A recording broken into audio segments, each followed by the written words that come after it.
저는 어릴 적부터 교회를 다니는 가운데 교회 어른들로부터 자주 들었던 말씀들이 있습니다.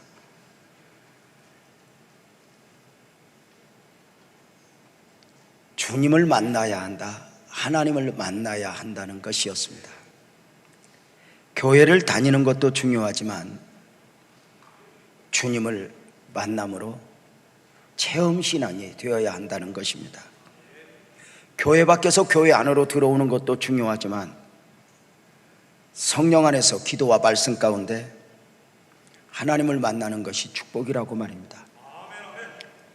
좀 더 어릴 적에, 좀 더 젊은 날에 하나님을 만나면 그 인생을 허비하지 않고 하나님이 주시는 은혜와 축복을 누릴 수 있다고 말입니다. 오늘 말씀 가운데서 우리는 예수님을 만난 두 사람을 보게 될 것인데, 삭개오와 바디메오입니다. 삭개오는 부자이지만, 출세했지만 행복을 잃어버린 사람이고, 바디메오는 앞을 보지 못하는 맹인으로 거지로 하루하루의 삶을 살아가던 사람이었습니다. 당시 여리고성에는 많은 사람들이 살고 있었지만 예수님을 눈으로 본 사람들 많이 있었지만 예수님을 만난 사람은 단 두 사람이었습니다. 지나가는 예수님을 보았다 해서, 기적을 일으키는 예수님을 보았다 해서 만났다 할 수는 없습니다. 분명한 목적을 가지고 예수님 앞에 서야 했고, 그리고 예수님으로부터 은혜를 입었을 때 만났다라고 하는 표현을 하게 됩니다. 예수님을 만난 삭개오는 영적인 문제를 해결받았고, 예수님을 만난 바디메오는 육적, 영적 문제를 해결받았습니다. 그렇다면 주님을 만나는 사람들은 어떤 사람일까? 주님을 사모하는 사람들입니다. 오늘 우리가 마가복음 10장 끝부분을 읽었는데요, 바로 한 장 넘겨 마가복음 11장 넘어가면 예수님께서 예루살렘 성에 입성하는 이야기가 소개됩니다. 그렇다면 삭개오와 바디메오를 만나주신 예수님의 여리고 사역은 예수님 생애가 한 주간이 채 남지 않은 가운데 있어진 사건이었다 할 수 있습니다. 순환의 한 주간을 위해 예루살렘 성에 입성하기 위해 가시던 예수님이 그 예루살렘 성에 입성하기 전에 바로 앞서 행해진 여리고 사역이니, 예수님의 여리고 사역에 대하여 누가복음 19장 1절은 이렇게 표현합니다. 예수께서 여리고로 들어가 지나가시더라, 이렇게 말입니다. 조금 표현이 예매한데요, 설명을 드리자면 원래는 예수님이 여리고에 가실 계획이 없었는데 갑자기 가셔야 할 이유가 생겼다는 것입니다. 미국 대통령 트럼프가 한국에 와 있습니다. 하나님의 은혜인지 어쩌면 오늘 오후에 트럼프와 문재인 대통령과 김정은이 DMZ에서 만날 수 있다 합니다. 계획이 없었는데 이 놀라운 일들이 좀 펼쳐져 이 한반도에 전쟁의 암흑이 조금씩 거쳐가면 좋겠다는 바람인데, 우리 모두 조국과 민족을 위하여 많이 기도합시다.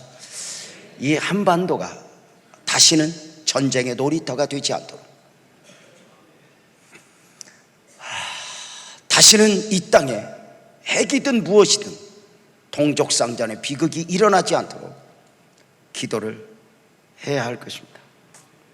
자, 예수님이 여리고에 가셔야 할 계획이 없었는데 갑자기 가셔야 했다. 그 이유가 무엇입니까? 아시는 바대로 삭개오와 바디메오에게 은혜를 베풀기 위함이었습니다. 사실 예루살렘 입성을 앞둔 예수님의 심정은 복잡했을 것입니다. 내일 일을 모르시는 분이 아니라 잘 아시는 분이기에 이제 예루살렘 성 입성의 목적을 누구보다 잘 아십니다. 서기관들과 대제사장들에게 고난을 받고 죽임을 당해야 하는 과정 말입니다. 무엇보다도 그 십자가를 앞두고 겟세마네 동산에 올라가 처절한 기도를 해야 하니 아버지 할 수 있거든 이 잔이 내게서 지나가기를 원합니다. 기도를 해야 하기도 했습니다. 자, 그렇게 복잡한 가운데 주님은 놓아버리지 않았으니 한 영혼을 향한 주님의 마음입니다. 한 영혼을 천하보다 귀히 여기시는 주님이 그 영혼을 찾아 여리고에 가신 것입니다.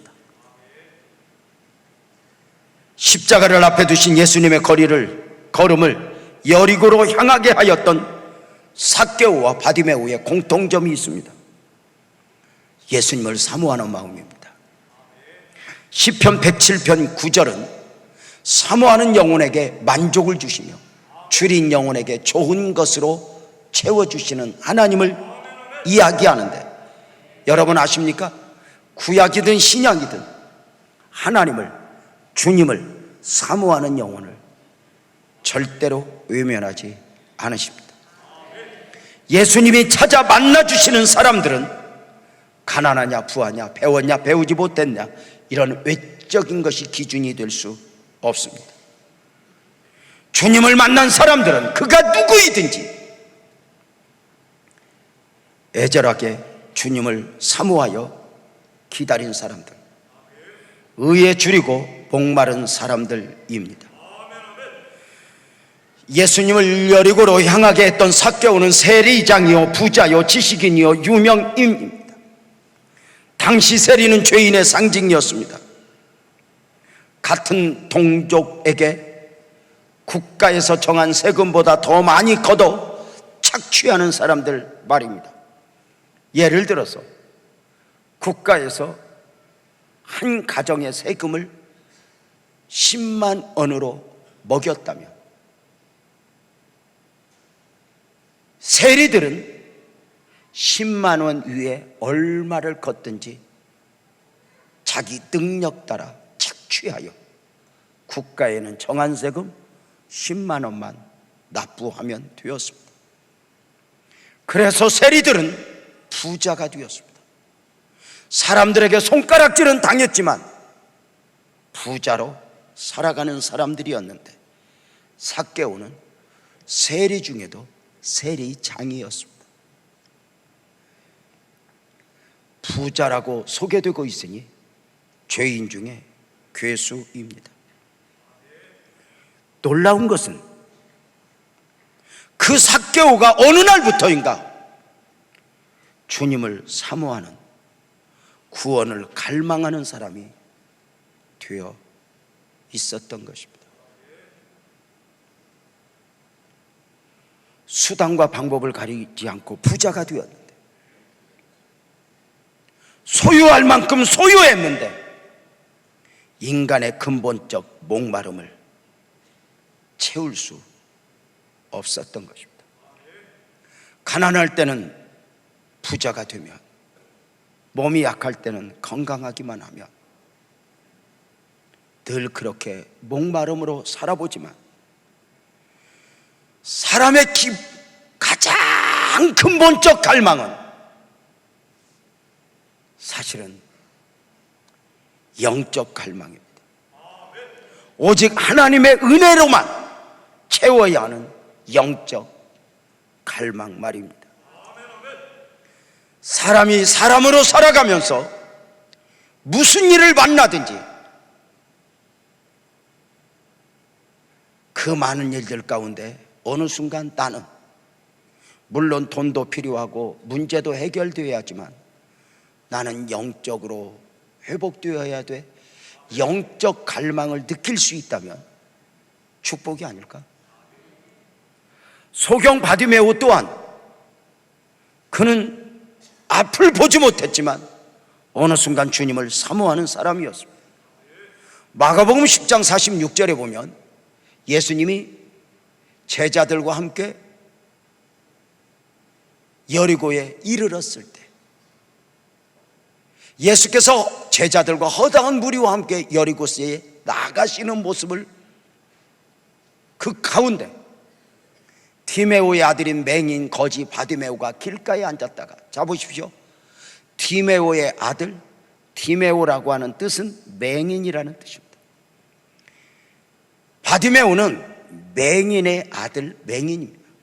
2대째 맹인입니다. 거지입니다. 2대째 맹인으로서 거지로 하루하루 삶을 살아가는 것이었으니 그 삶은 만만치 않았을 것입니다. 날마다 여리고 성문 곁에서 구걸하여 살아가던 그 맹인 바디메오에게 어느 순간 의에 줄이고 목말라 하는 마음이 있었다는 것입니다. 앞을 보지 못하는 삶을 살면서도 거지로 구걸하여 삶을 살아가는 가운데 주님을 사모하는 마음이 담기게 되었으니 이것이 축복이라는 것입니다.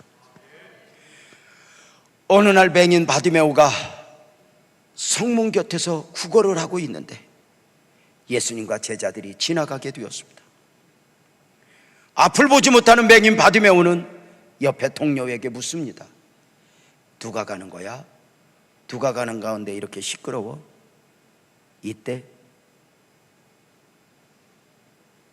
동료는 예수와 그 제자들임을 알려주었고, 그 앞에서 바디메오는 어떤 반응을 보였는가? 마가복음 10장 47절입니다.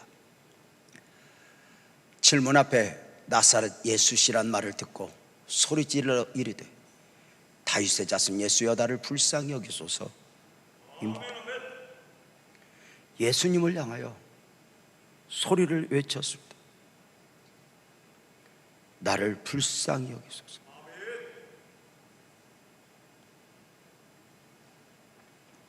놀라운 것은 주님께서 이 맹인 바디메오를 만나 주셨고 그 소원대로 눈을 열어주신 것입니다. 나를 불쌍히 여기소서 맹인의 외침은 주님의 기다리심이었습니다.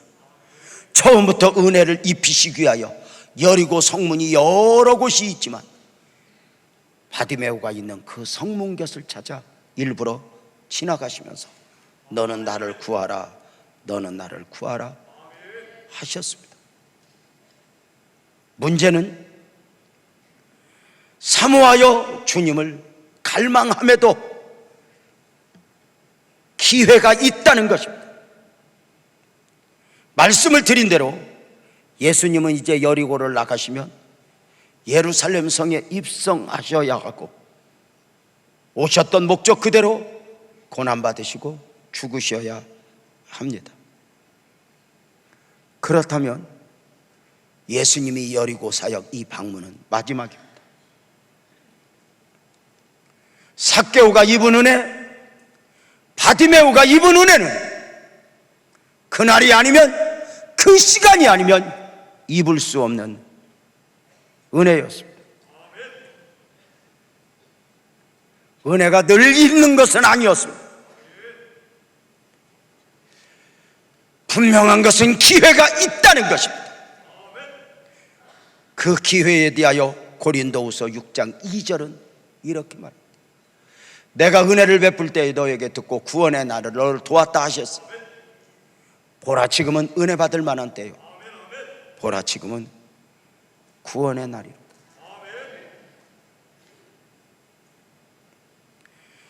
사람들은 안타깝게도 이 은혜 받는 일을 미루는데 습관이 되어 있습니다. 사람들 생각은 이러합니다. 은혜는 언제든지 받을 수 있지만 돈은 지금 못 벌면 못 번다고 말합니다. 그럴까? 과연 은혜는 언제든지 받고자 하면, 원하면 받을 수 있지만 돈은 지금 못 벌면 못 벌까? 정말 죄송한 말씀이지만 지금까지 안 벌린 돈이 지금 그 연세에 힘쓰고 애쓴다 하여 벌어지겠습니까? 산호라면 배우는 것 중에 틀림없는 진리가 있습니다. 돈은 버는 게 아니라 벌어지는 것입니다. 어느 순간 은혜를 입어 세종대왕이 율곡 선생이 집으로 걸어 들어와야지, 내가 아무리 오시오 감싸도 있어지는 게 아닙니다. 그럼에도 불구하고 사람은 우선의 필요에 매여 있습니다. 왜냐하면 이 우선의 필요는 육적 필요인데, 인간의 필요를 크게 두 가지로 나누면 육적 필요와 영적 필요로 구분합니다. 육적 필요는 눈에 보이는 필요입니다. 돈이 필요하고, 건강이 필요하고, 친구가 필요하고, 자격증이 필요하고, 뭔가 얼마나 애절해요. 오늘 일부 예배 마치고 한 자매가 어미와 더불어 기도받으러 왔어요. 웬일이니 기도를 받으러 다 오고, 예 목사님, 저 받아야 할 일이 있어요. 뭔데? 제가 아재 개그를 한 방 날릴 건데 혹시 웃어줄 수 있을지 모르겠어요. 회계사 시험을 앞두고 기도받으러 왔대요. 그래서 제가 활짝 웃으면서, 야, 언제 회계하는데도 자격증이 필요하냐? 내가 아재 개그라고 얘기했잖아. 사람이 웬만한 것은 이렇게 웃어주고, 이렇게 그저 남이 안 웃는 것도 웃어야 오래 살지, 그렇게 웃어주어야 함에도 불구하고 안 웃고 그러면 생명에 지장이 있습니다. 남자들이 왜 일찍 죽냐면, 개그 콘서트 보다가 여자들은 그냥 웃는데 남자들은 그걸 보면서 그런데, 아이고 지랄, 저것도 개그라고, 아이고 지랄, 아이고 저것도, 그러면서 끝까지 본대. 자, 여러분, 내가 다시 해볼게. 웃어줘야 돼. 나도 멋쩍기는 하지만 한번 해보려고. 회계사 시험을 보러 가기 위해서 기도받으러 온 그에게 제가 웃으면서, 야, 언제 회계도 자격증이 있어야 했냐? 아이 목사님, 그게 아니고요. 그래 말이야. 여러분, 우리는 늘 무엇인가 그렇게 필요로 구해요. 그러나 참 신기한 게 있어요. 이 육적 필요의 특징은 가지지 못했을 때는 이것만 있으면 하지만 가지고 나면 다 별것 아닌 거예요.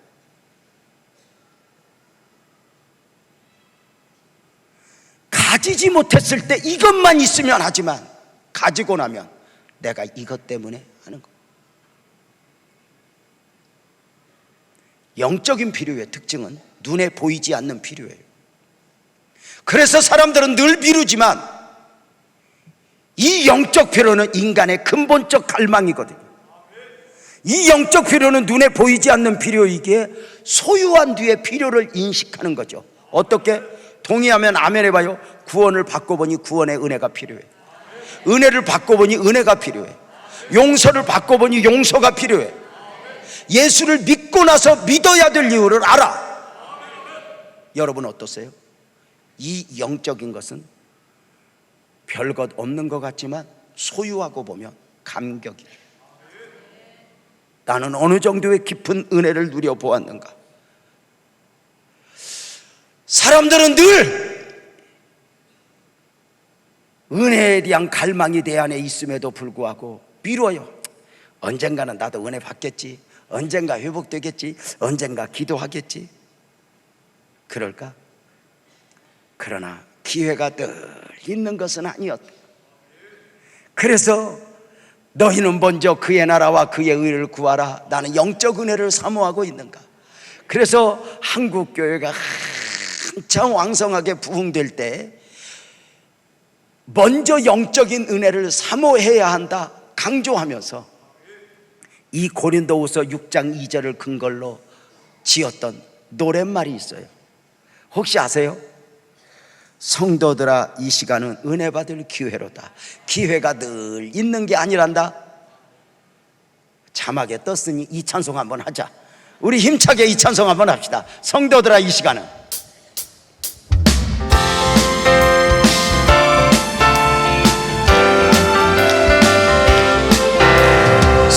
성도들아, 이 시간은 은혜 받을 기회로다. 허락하신 성령 역사 우리 위에 임하셨네.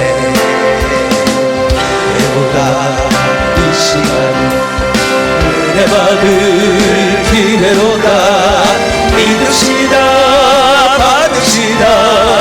이후의 기회 잊지 마라. 마음을 활짝 열고 찬송하며 기도하세. 하나님의 은혜 말씀 왜못 받아들이느냐. 기회로다. 이 시간은 은혜 받을 기회로다. 믿읍시다 받읍시다. 이후의 기회를 잊지 마라. 다오는 제단 위에 모든 죄를 던지어라.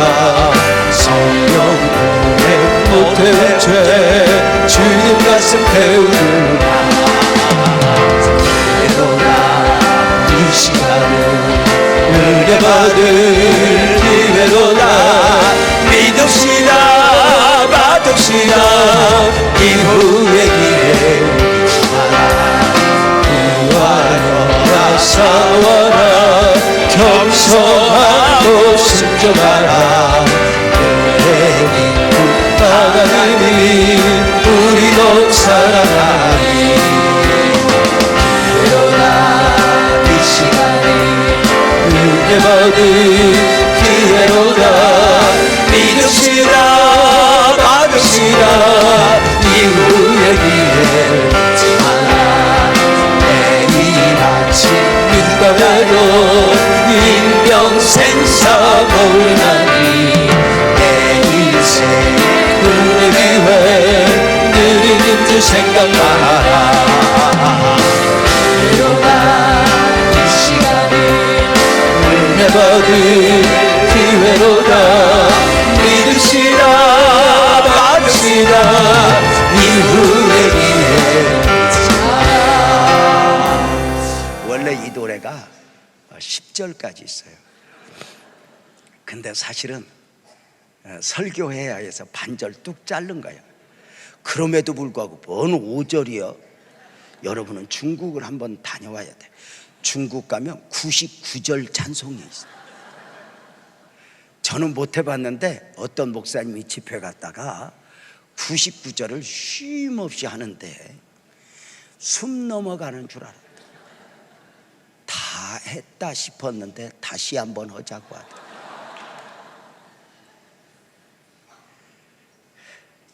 예수님은 여리고에 들어가시어 삭개오를 만나 주셨고 여리고에서 나와 예루살렘을 향하여 방향을 잡은 가운데 바디메오를 만나 주셨습니다. 사마리아 여인에게 그리하셨던 것처럼 이들을 만나 주시기 위하여 주님은 일부러 여리고에 들어가신 겁니다. 예수님은 천 사람 만 사람을 위해 걸음을 옮기시는 분이 아닙니다. 사람의 많고 적음 이것이 중요한 게 아닙니다. 그가 신분이 어떠하냐도 중요한 것이 아닙니다. 그가 누구이든 주님을 목말라 하고 주님을 기다리는 사람, 남다른 마음으로 주의 옷자락을 잡았던 여인에게 은혜를 베푸셨던 주님은 남달리 주님을 사모하는 사람, 그에게 은혜를 베푸시니 복음적 그리스도인으로 살아가면서 은혜를 목말라 하고 은혜를 갈망하는 영성은 축복입니다. 죄송하지만 은혜를 사모해야 할 사람들이 은혜를 사모하지 않으면 예수님을 믿기는 믿지만 세상을 갈망하며 세상에 목말라 하게 되어 있습니다. 세상의 욕심이 내 안에 딱 들어와 버리고 세상 재미가 내 안에 들어와 버리면 이상하게 끌려다니지만 밑바닥은 만족이 없습니다. 우리의 결국은 은혜이기 때문입니다. 무엇보다도 주님을 사모함은 영적인 사모하며 영적인 만남이어야 한다는 것입니다. 삭개오의 경우도 있지만 우선 영적으로 은혜를 입은 바디메오를 보겠습니다. 맹인 바디메오가 성문에서 구걸하고 있는데 예수님과 제자들이 지나가고 있었다 했습니다. 맹인이기에 그는 누가 지나가는지 알 수 없습니다. 앞을 보지 못하는 바디메오는 앞을 보는 동료 거지에게 물었던 것 같습니다. 누구야? 이들의 대화를 마가복음 10장 47절에서 다시 한번 보겠습니다. 누구야? 나사렛 예수시란 말을 듣고 나사렛 예수가 제자들과 함께 가는 거야. 이 말을 듣고 바디메오는 소리질러 이르되 다윗의 자손 예수여 불쌍히 여기소서, 나를 불쌍히 여기소서. 자, 이 구절을 자세히 보며 좀 신기하지 않습니까? 바디메오의 질문에 사람들의 답변은 나사렛 예수였습니다. 그렇다면 바디메오는 사람들이 들려준 대로 이렇게 외쳐야 정답이었습니다. 나사렛 예수여 나를 불쌍히 여기소서. 그런데 신기한 것은 듣기는 나사렛 예수로 들었지만 앞을 보는 사람들이 나사렛 예수를 보고 나사렛 예수로 이야기해 줬지만 앞을 보지 못하는 바디메오는 다윗의 자손 예수여, 다윗의 자손 예수여 목소리를 높여 외쳤다는 것입니다. 아십니까? 이 다윗의 자손이여, 이 고백은 단순한 고백이 아닙니다. 당신은 이 민족이 기다리던 메시아요, 당신은 하나님의 아들입니다 하는 외침입니다. 이 신앙 고백적 외침을 이해할 수 있겠습니까?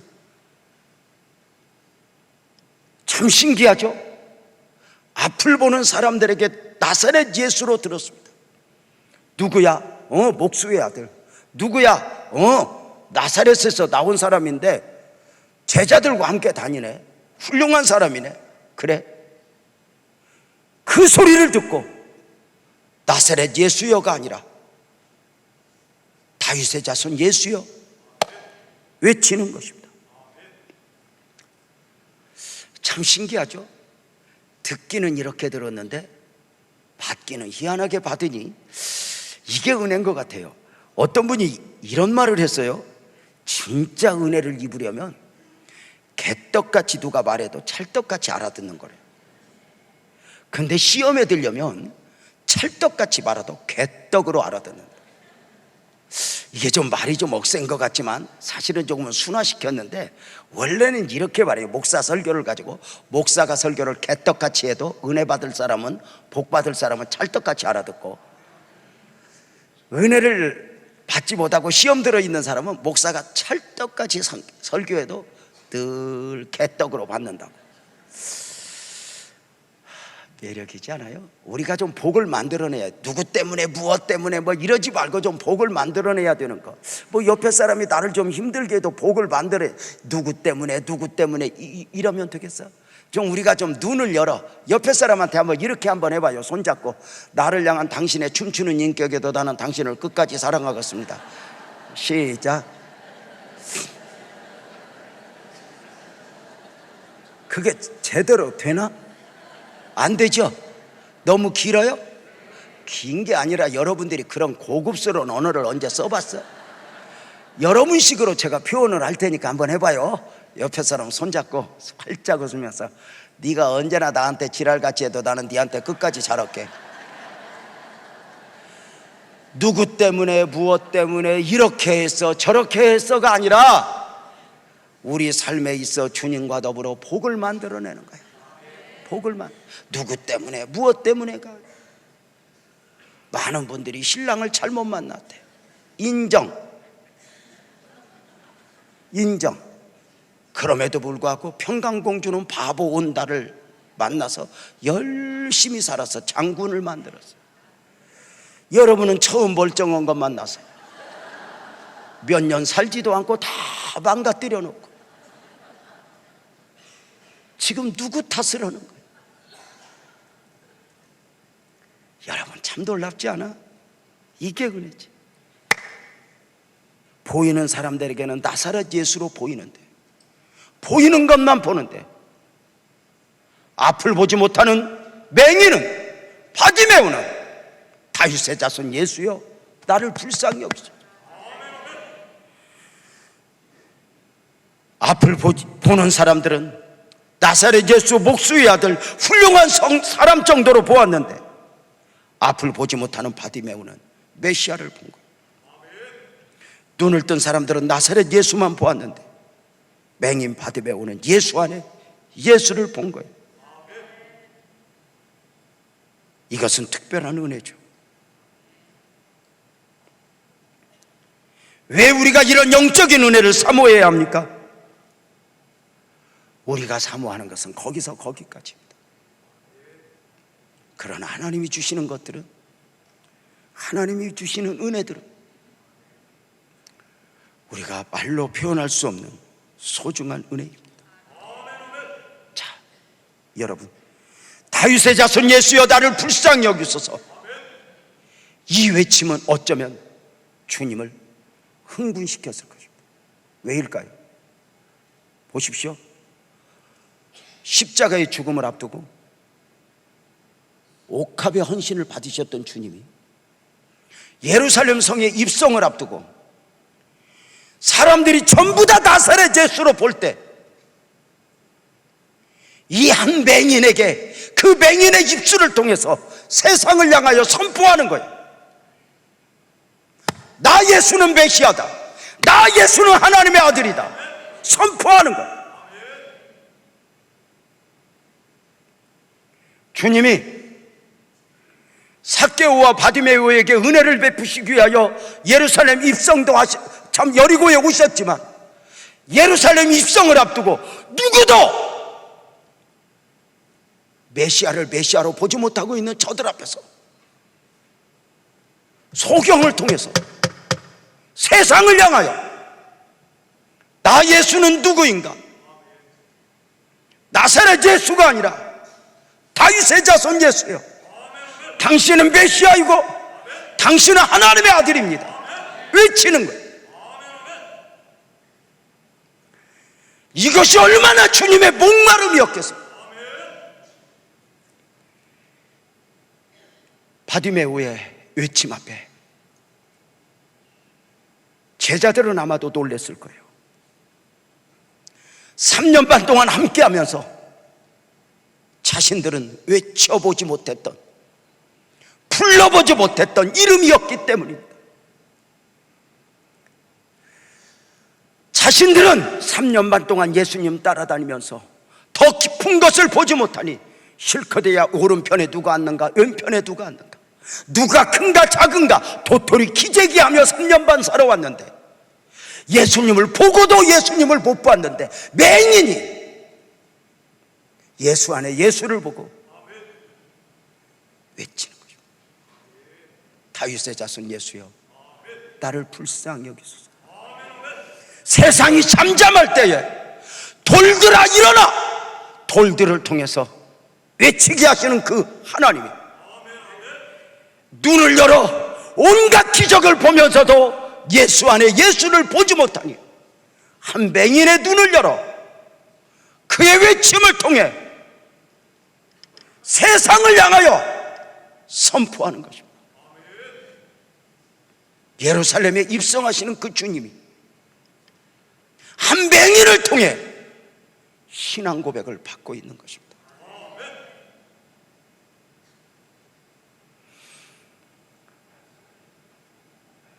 사랑하는 성도님들, 이게 은혜죠. 사람으로 깨달아 알 수 있는 진리가 아니죠.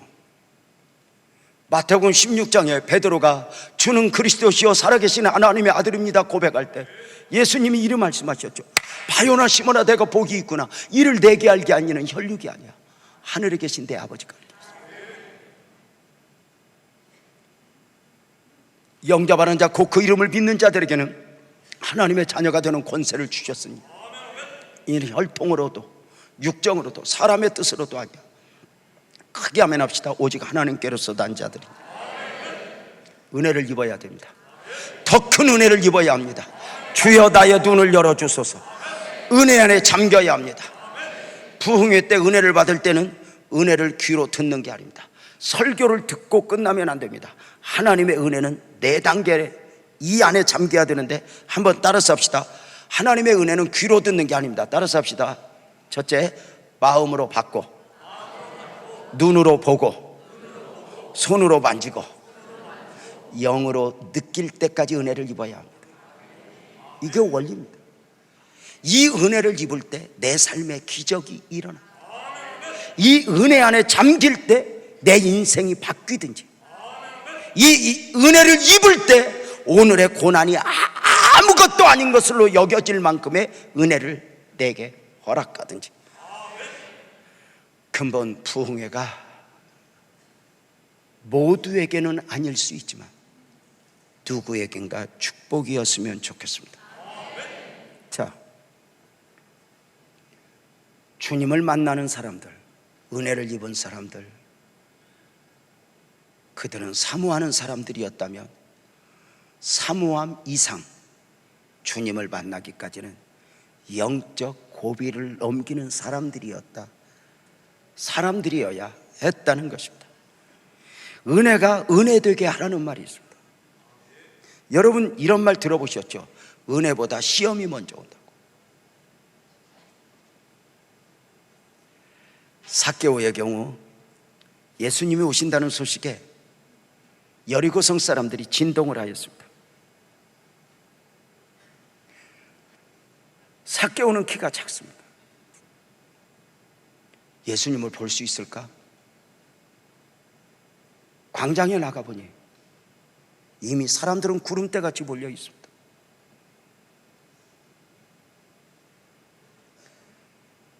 삭개오는 키가 작습니다. 삭개오를 보는 사람들은 전부 다 돌을 던지고 손가락질을 합니다.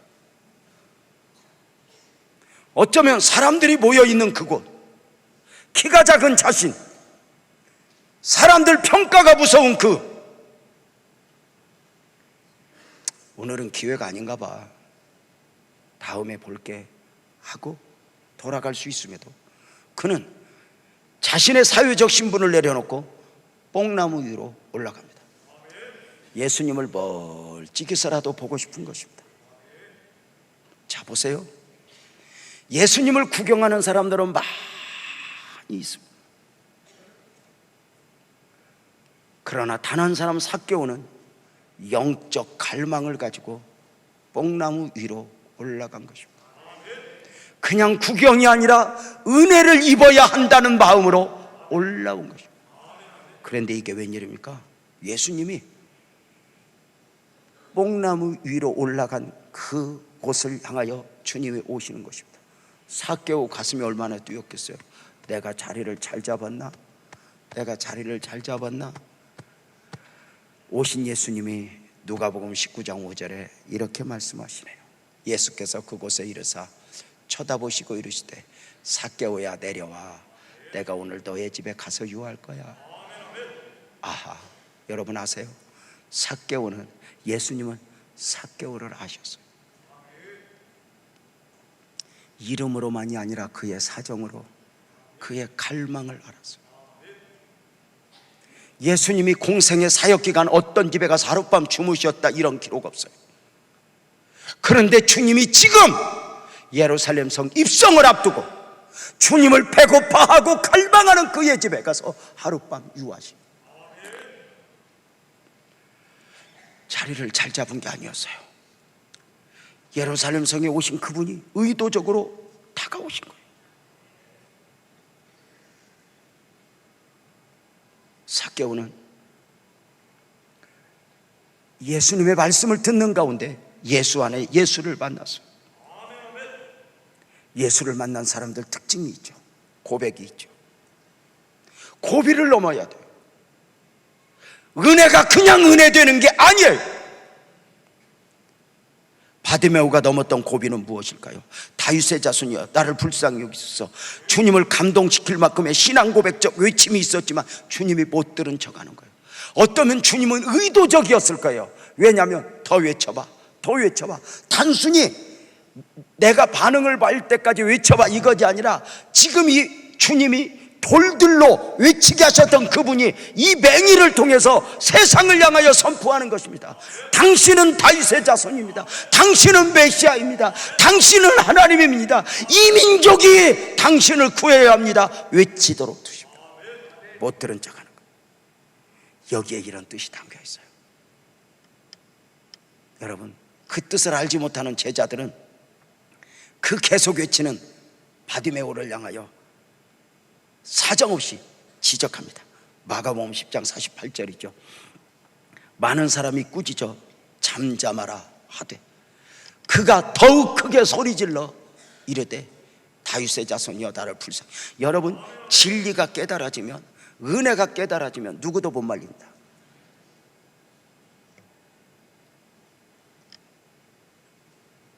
이 은혜가 내 안에 확신이 딱 들어서면, 내 입술의 외침을 주님이 주셨다면 누구도 말릴 수 없습니다. 어쩌면 은혜가 은혜되지 못했다면 저들 책망 앞에 바디메오는 시험 들 수 있을 것입니다. 그러나 상관없습니다. 바디메오는 낭망하지 않습니다. 더욱 크게 소리 질렀다고 말합니다. 말리는 것보다 더욱 간절히 사모했다고 말합니다. 진짜 은혜는 낭망하지 않습니다. 사랑하는 여러분, 바디메오가 외칠 때 이제 때가 됐다 싶었는지 주님은 마가복음 10장 49절에 예수께서 머물러 서서 그를 부르라 하시니 그들이 그 맹인을 부르며 이르되 안심하고 일어나라. 예수님이 너를 부른다.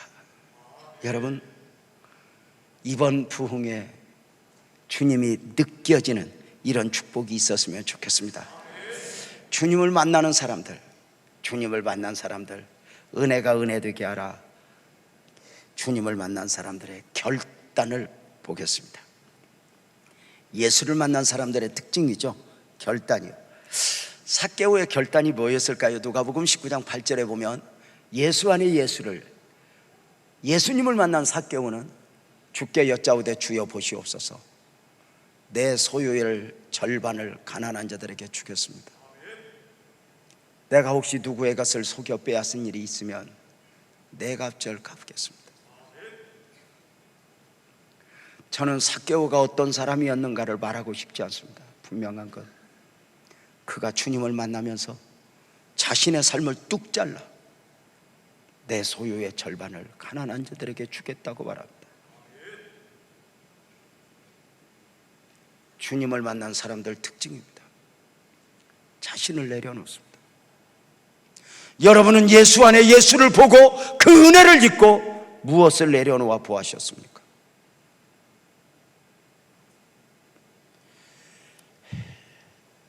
이번 주간 광주에서 집회를 하는 가운데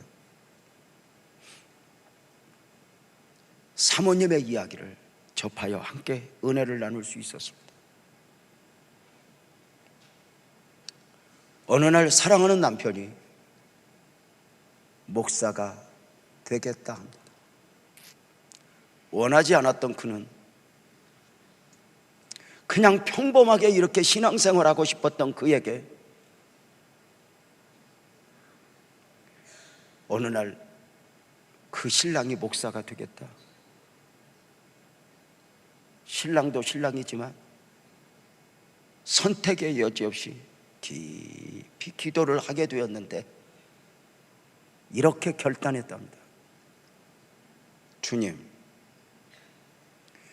저는 목사이든 아니든 저는 하나님의 은혜가 필요합니다. 그렇다면 나는 하나님의 은혜 딱 하나 원함을 소망하며 내 삶의 아홉을 포기하겠습니다. 다 내려놓는다. 섬으로 가자면 아멘, 어디로 가자면 아멘, 내려놓을게. 하나님의 은혜 말고 그거 하나 붙잡고 아홉을 포기했는데 이렇게 말합니다. 아홉을 포기했는데 하나님은 90가지, 90가지를 자기에게 안겨주셨다고 말합니다. 여러분 혹시 못 받은 것에 매여 있지 않습니까? 누리지 못하는 것에 매여 있지 않습니까? 여러분 공간에 하나님이 주시는 은혜들이 얼마나 소중한 가치인지 아십니까? 내려놓아 보셨습니까? 진짜 은혜를 입은 사람들은 내려놓죠. 이 땅에서는 누가 얼마나 소유했는가, 얼마나 가졌는가가 대단하지만 언제인가 주님 앞에 서는 그날 하늘에서의 간증은 무엇을 얼마나 내려놓아 보았는가이죠. 바디메오의 결단은 무엇이었어요? 마가복음 10장 50절에 보면 바디메오 맹인이 겉옷을 내어버리고 뛰어 일어나 예수께 나오거늘 이렇게 말합니다. 겉옷을 내어버렸다. 이게 여러분 중요한 겁니다. 이 겉옷은 직업복입니다. 이걸 잘 두어야 내일 입고 또 거지를 합니다. 먹고 살아야 될 이게 소중한 자산입니다. 근데 바디메오가 입술에 다윗의 자손 예수여 이 외침과 더불어 주님을 향하여 가는 순간 겉옷은 소용없어 벗어 던져버리는 거예요. 인생이 바뀌는 순간입니다.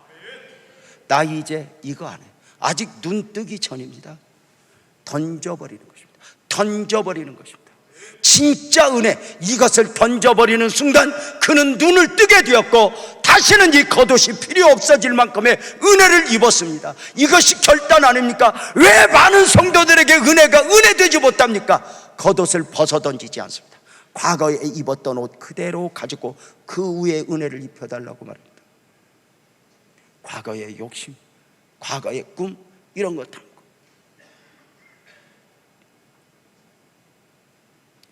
겉옷을 내어 던져버렸.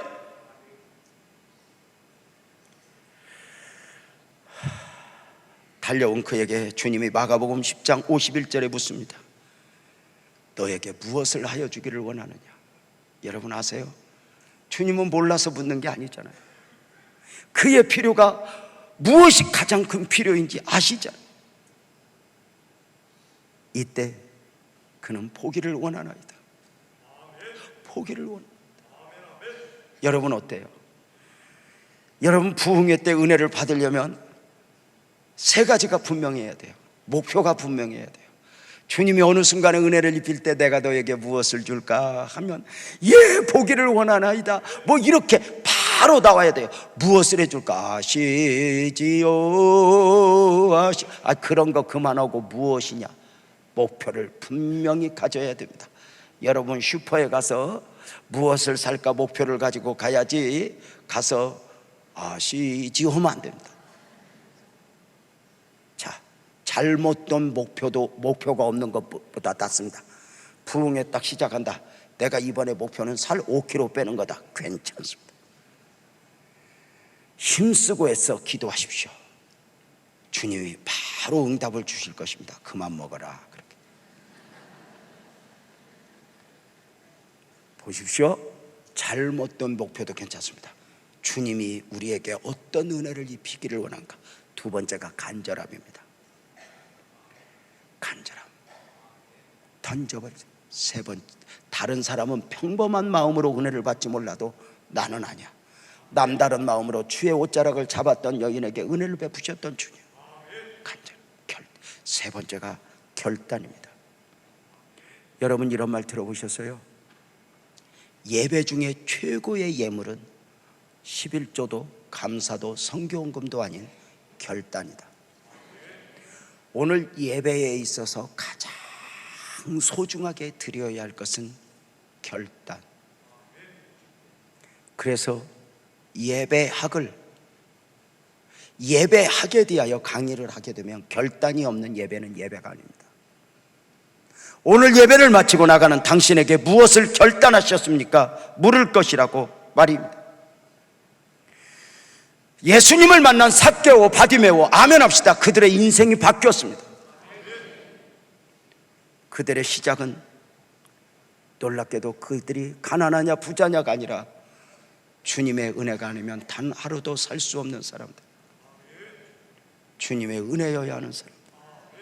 삭개오 한때는 부자 되는 것, 유명해지는 것, 대단하는 것이 삶의 목표였지만 어느 순간에 보니 주님은 도대체 나에게 무엇을 원하시기에 그렇게 날 보고 내려놓으라 하시는 것일까?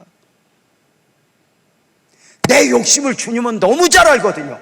내가 원하는 걸 주님은 너무 잘 알거든요. 저는 몰랐어요. 저는 나이 21살 때 3주 금식을 했어요. 그때부터 교회를 개척하여 섬길 때까지 그렇게 금식을 시키셨어요. 몰랐어요. 주님이 우리에게 은혜 입히기를 원하셨던 거예요. 내려놓으래요. 내가 소망하는 것은 사람들이 보는 것이 아닌 하늘로부터 오는 은혜. 내가 원하는 것 이상 은혜 베풀기를 원하시는 그 주님.